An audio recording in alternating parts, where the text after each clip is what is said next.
What an honor it is to be here in Vietnam, in the very heart of the Indo-Pacific, to address the people and business leaders of this region. This has already been a remarkable week for the United States in this wonderful part of the world. Starting from Hawaii,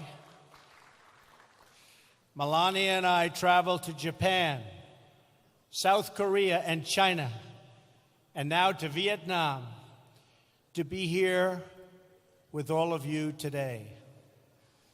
Before we begin, I want to address all those affected by Typhoon Damre. Americans are praying for you and for your recovery in the months ahead. Our hearts are united with the Vietnamese people suffering in the aftermath of this terrible storm. This trip comes at an exciting time for America. A new optimism has swept all across our country. Economic growth has reached 3.2% and going higher. Unemployment is at its lowest level in 17 years. The stock market is at an all-time high. And the whole world is lifted by America's renewal. Everywhere I've traveled on this journey, I've had the pleasure of sharing the good news from America. But even more, I've had the honor of sharing our vision for a free and open Indo-Pacific, a place where sovereign and independent nations with diverse cultures and many different dreams can prosper side by side and thrive in freedom and in peace. I am so thrilled to be here today at APEC because this organization was founded to help achieve that very purpose. America stands as a proud member of the community of nations who make a home on the Pacific. We have been an active partner in this region since we first won independence ourselves. In 1784, the first American ship sailed to China from the newly independent United States. It went loaded with goods to sell in Asia, and it came back full of porcelain and tea. Our first president, George Washington himself, owned a set of tableware from that ship. In 1804, Thomas Jefferson sent the explorers Lewis and Clark on an expedition to our Pacific coast. They were the first of the millions of Americans who ventured west to live out America's manifest destiny across our vast continent. In 1817, our Congress approved the first full-time Pacific development of an American warship. That initial naval presence soon grew into a squadron, then a fleet to guarantee freedom of navigation for the growing number of ships, braving the high seas to reach markets in the Philippines, Singapore, and in India. In 1818, we began our relationship with the Kingdom of Thailand. And 15 years later, our two countries signed a treaty of friendship and commerce, our first with an Asian nation.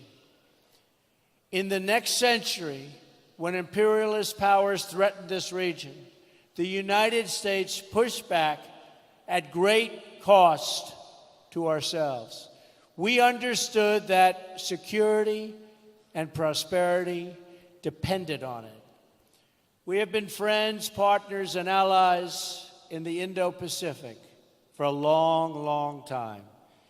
And we will be friends, partners, and allies for a long time to come. As old friends in the region, no one has been more delighted than America to witness, to help, and to share in the extraordinary progress you have made over the last half-century. What the countries and economies represented here today have built in this part of the world is nothing short of miraculous. The story of this region in recent decades is the story of what is possible when people take ownership of their future. Few would have imagined just a generation ago that leaders of these nations would come together here in Da Nang to deepen our friendships, expand our partnerships, and celebrate the amazing achievements of our people. This city was once home to an American military base in a country where many Americans and Vietnamese lost their lives in a very bloody war. Today, we are no longer enemies. We are friends. And this port city is bustling with ships from all around the world. Engineering marvels like the Dragon Bridge welcome the millions who come to visit Da Nang's stunning beaches, shining lights, and ancient charms. In the early 1990s, nearly half of Vietnam survived on just a few dollars a day, and 1 in 4 did not have any electricity. Today, an opening Vietnamese economy is one of the fastest growing economies on earth. It has already increased more than 30 times over, and the Vietnamese students rank among the best students in the world.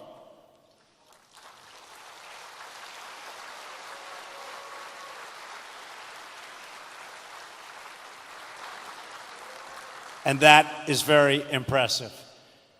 This is the same story of incredible transformation that we have seen across the region. Indonesians for decades have been building domestic and democratic institutions to govern their vast chain of more than 13,000 islands.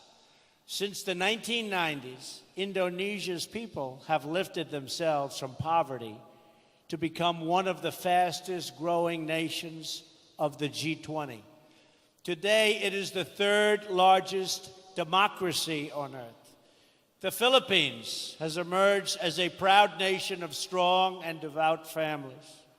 For 11 consecutive years, the World Economic Forum has ranked the Philippines first among Asian countries in closing the gender gap and embracing women leaders in business and in politics.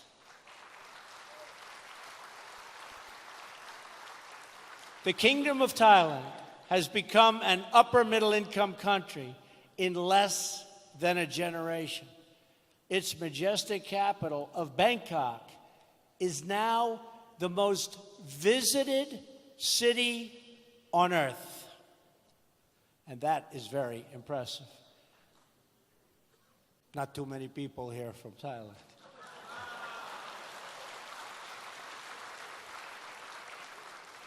Malaysia has rapidly developed through recent decades, and it is now ranked as one of the best places in the world to do business.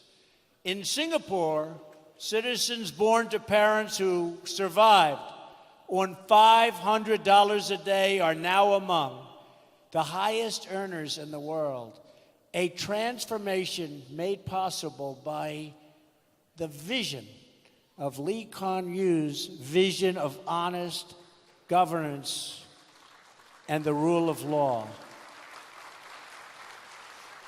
And his great son is now doing an amazing job.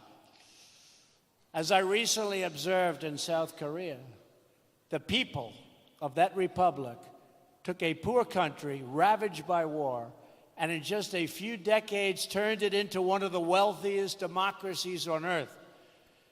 Today, South Koreans enjoy higher incomes than the citizens of many European Union countries. It was great spending time with President Moon. Everyone knows of China's impressive achievements over the past several decades. During this period, and it was a period of great market reforms, large parts of China experienced rapid economic growth. Jobs boomed, and more than 800 million citizens rose out of poverty. I just left China this morning and had a really productive meeting and a wonderful time with our gracious host, President Xi. And as I saw on my first stop of this trip, in Japan, we see a dynamic democracy in a land of industrial, technological, and cultural wonders. In fewer than 60 years, that island nation has produced 24 Nobel Prize winners for achievements in physics, chemistry, medicine, literature, and the promotion of peace.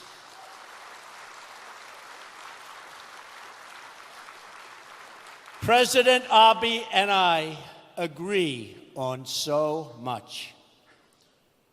In the broader region, countries outside of APEC are also making great strides in this new chapter for the Indo-Pacific.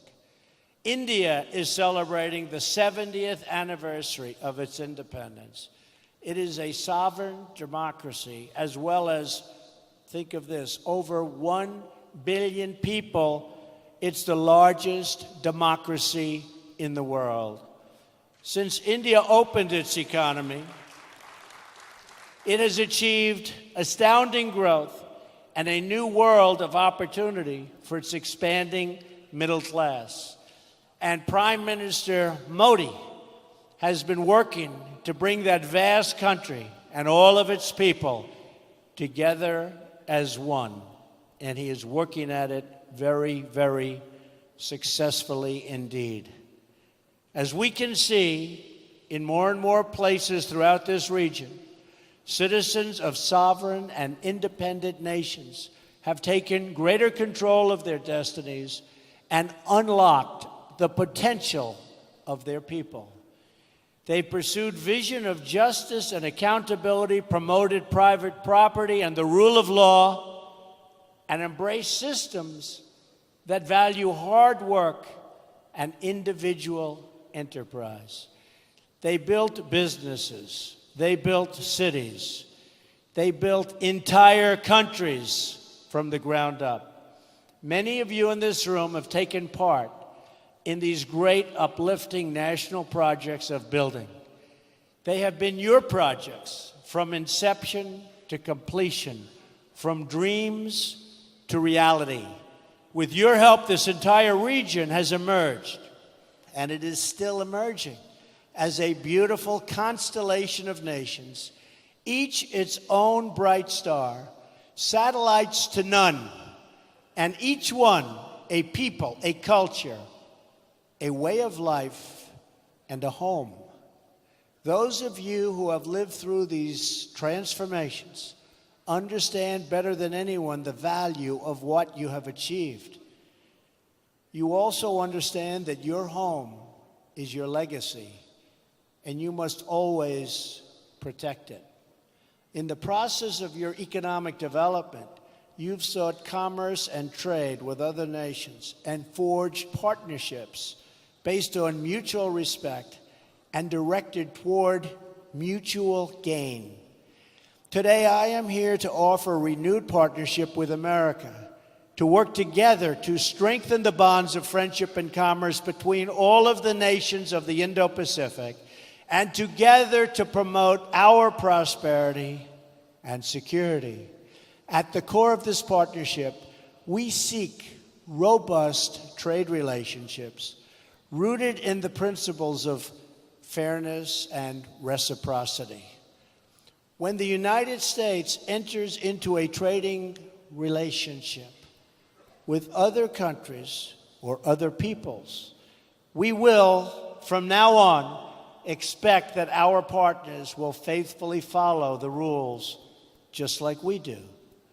We expect that markets will be open to an equal degree on both sides, and that private industry, not government planners, will direct investment.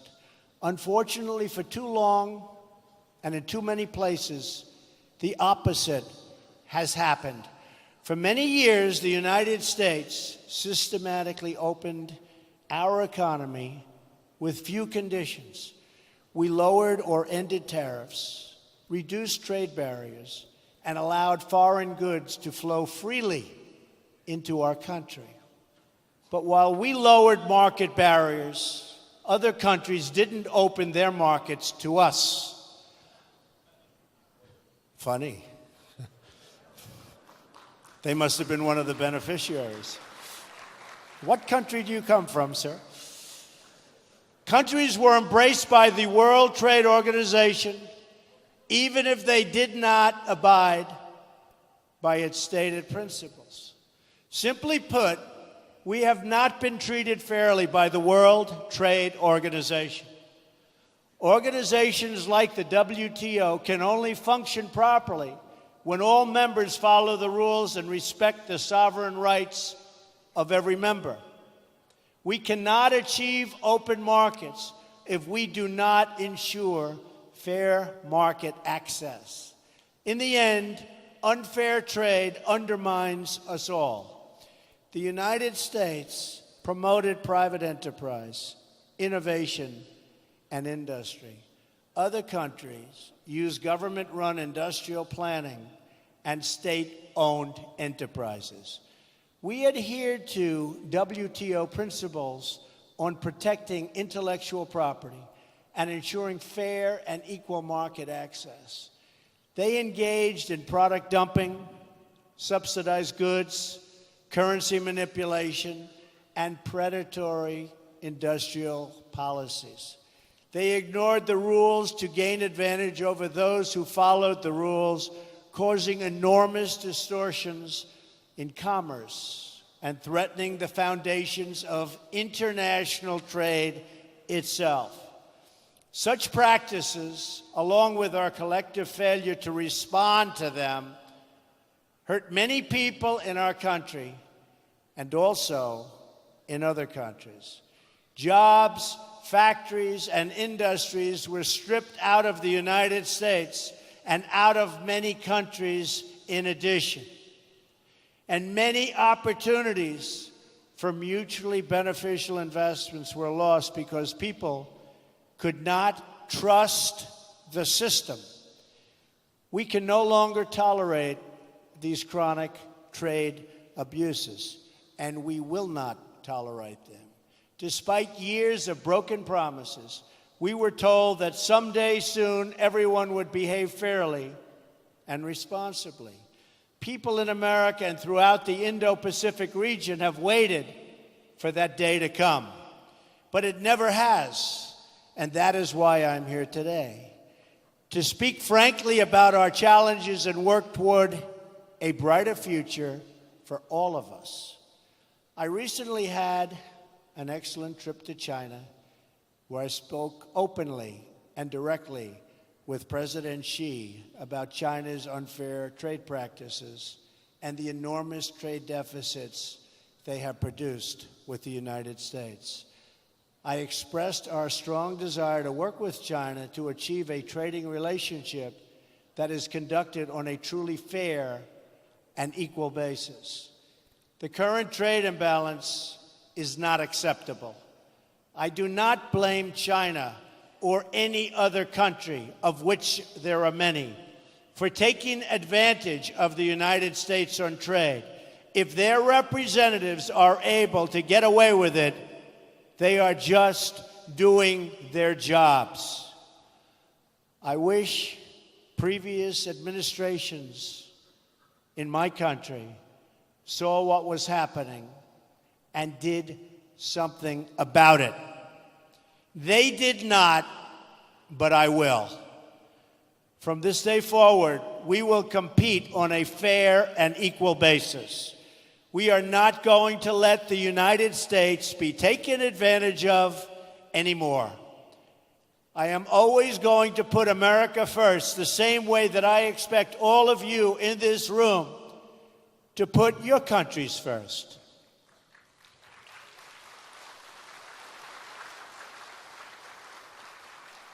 The United States is prepared to work with each of the leaders in this room today to achieve mutually beneficial commerce that is in the interests of both your countries and mine.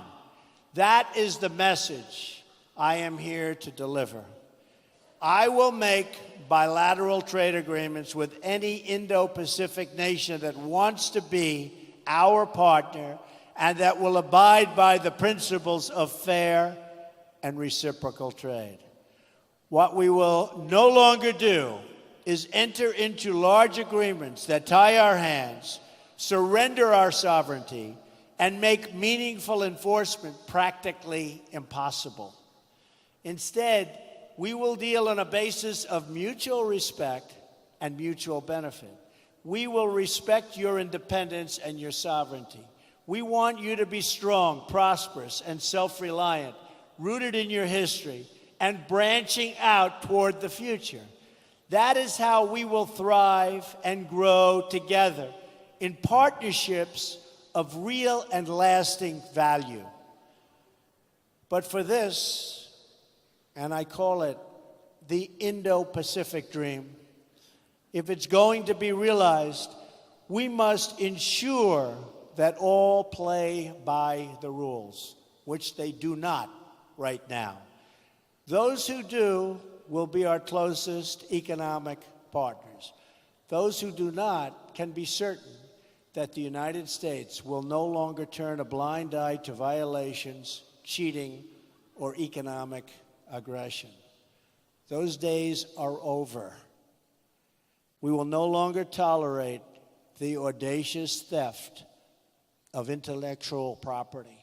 We will confront the destructive practices of forcing businesses to surrender their technology to the state and forcing them into joint ventures in exchange for market access.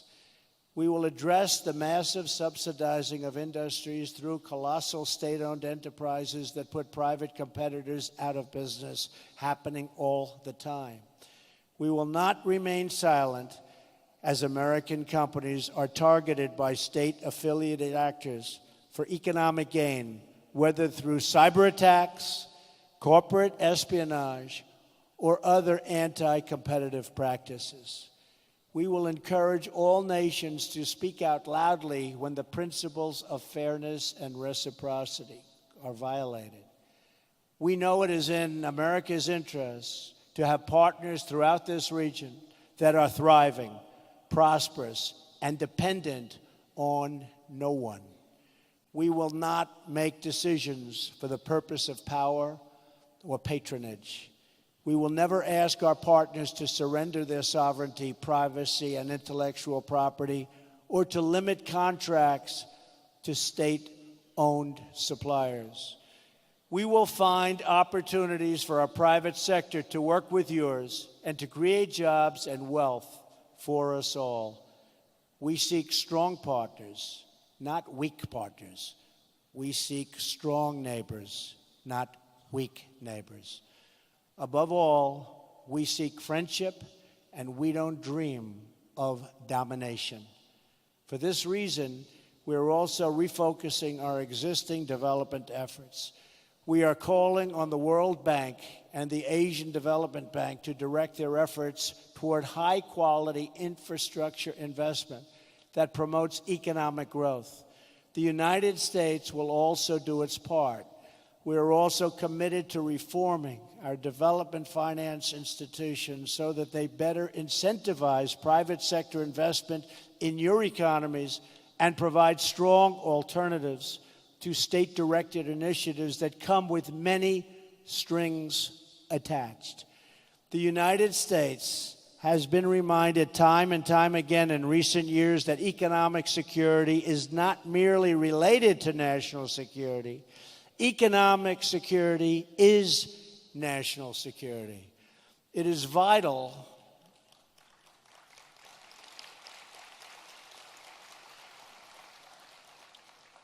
to our national strength. We also know that we will not have lasting prosperity if we do not confront grave threats to security, sovereignty, and stability facing our world today. Earlier this week, I addressed the National Assembly in Seoul, South Korea, and urged every responsible nation to stand united in declaring that every single step the North Korean regime takes toward more weapons is a step it takes into greater and greater danger. The future of this region and its beautiful people must not be held hostage to a dictator's twisted fantasies of violent conquest and nuclear blackmail. In addition, we must uphold principles that have benefited all of us, like respect for the rule of law, individual rights, and freedom of navigation and overflight, including open shipping lanes. Three principles, and these principles create stability and build trust, security, and prosperity among like-minded nations.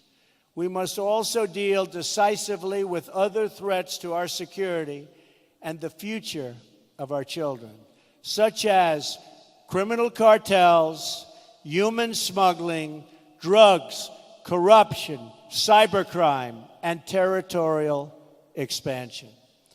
As I have said many times before, all civilized people must come together to drive out terrorists and extremists from our societies, stripping them of funding, territory, and ideological support. We must stop radical Islamic terrorism. So let us work together for a peaceful, prosperous, and free Indo-Pacific. I am confident that together, every problem we have spoken about today can be solved and every challenge we face can be overcome.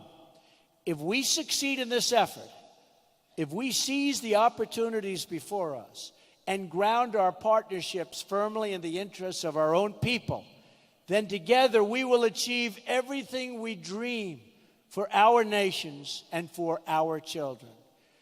We will be blessed with a world of strong, sovereign, and independent nations thriving in peace and commerce with others.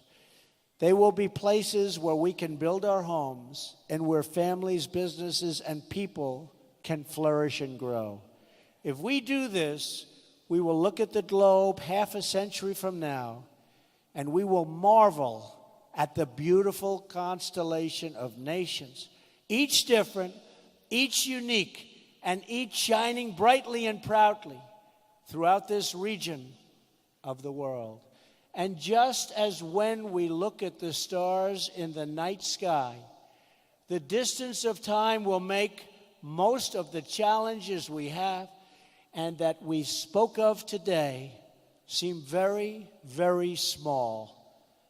What will not seem small, what is not small, will be the big choices that all of our nations will have to make to keep their stars glowing very, very brightly. In America, like every nation that has won and defended its sovereignty, we understand that we have nothing so precious as our birthright, our treasured independence, and our freedom. That knowledge has guided us throughout American history. It has inspired us to sacrifice and innovate. And it is why today, hundreds of years after our victory in the American Revolution, we still remember the words of an American founder and our second president of the United States, John Adams. As an old man, just before his death, this great patriot was asked to offer his thoughts on the 50th anniversary of glorious American freedom. He replied with the words, "Independence forever." It's a sentiment that burns in the heart of every patriot and every nation. Our hosts here in Vietnam have known this sentiment not just for 200 years, but for nearly 2,000 years.